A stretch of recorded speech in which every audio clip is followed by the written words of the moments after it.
Double leg kick. We're lying on our tummy with the hands behind the back and the hands are clasped. Head is just hovering off the mat. Bend the knees 3 times in fairly quick succession and then reaching the arms and the legs off the mat into a full extension.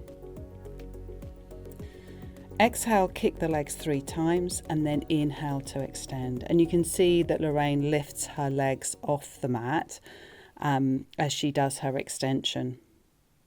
You can keep the feet to the floor if you prefer. Loraine also shows 2 versions of this exercise. So the second one, the arms are by the side, which can be a bit more comfortable for the shoulders than having the hands behind the back.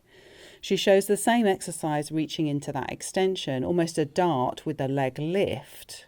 But you'll notice she turns the head on each round to change the position of the neck so that your nose doesn't get squashed as you return down to the mat each time.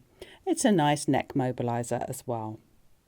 Make sure you control the kicks as you do those and control the return to the mat rather than just flopping back down.